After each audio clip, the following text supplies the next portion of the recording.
بسم الله الرحمن الرحیم. ګرانو او قدرمنو کتونکو، نننی پروګرام چې زمونږ کم دی دا په یو ډېره غټه ایشو باندې دی، او ایشو دا ده چې موجوده کم سیاسي حالات چې دي دا به پکې هم بحث کوو. او اوس چې په کم ځای کې زه موجود یم میادم هغه علاقه ده چې د نن نه څو ورځې مخکې به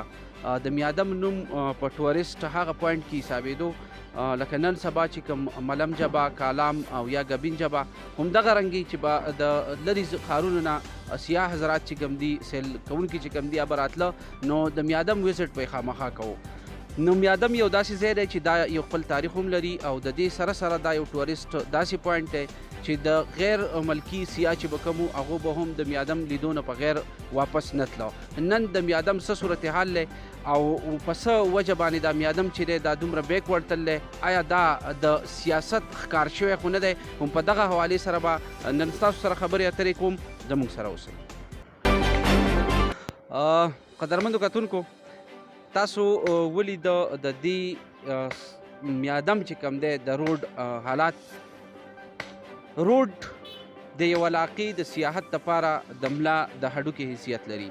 کله چې یو علاقې ته روډ نه وي، نو که هغه علاقه یو جنت نما او یو ډېره ښکلې علاقه وي چې هلته مطلب دا د انسان په فوراً چې دی هغه ځای ته رسېدل غواړي، خو د روډ د نیش په وجه یا د روډ د خرابوالي په وجه باندې هغه علاقه چې کومه ده هغې ته هېڅوک د تلو کوشش نه کوي. همدغه وجه ده چې د تیرو 9 کالو نه میادم چې کوم دی هغه داسې بیکورډ روان دی، او نور کم د ټوریزم کم سپاټس چې دي، کمې علاقې چې دي هغه مخ په وړاندې روانې دي. د دې میادم کې ډیر سیاسي خلک هم داسې دي چې د هغو دا کوشش وي چې یاره موږ د میادم له ترقي ورکړو.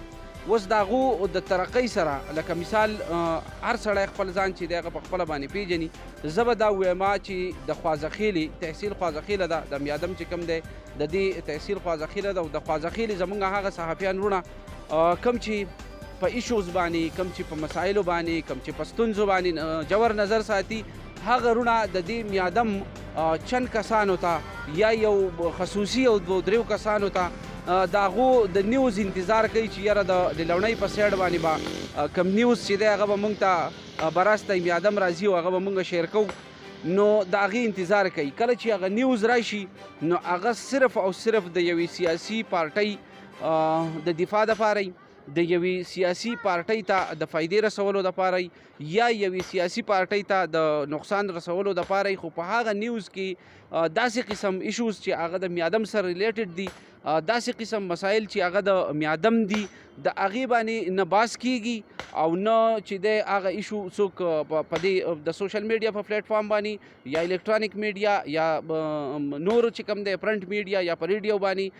د دې مسایلو هېڅ چا د وسه پورې چې کوم دی هغو نوم وانغستو. د هغې وجه څه ده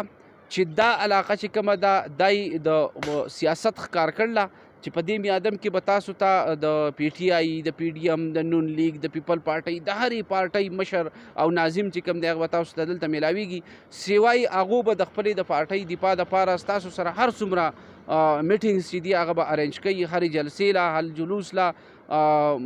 پېښور اسلام آباد ته دې ځایونو ته به ځي. خو که چېرې د عوامو مسله راشي او د عوامو ته کومې ستونزې چې دي هغه راشي، نو په هغې کې به بیا نه تاسو یو ناظم نه او نه به بیا چې دی د علاقې چیرمین نه.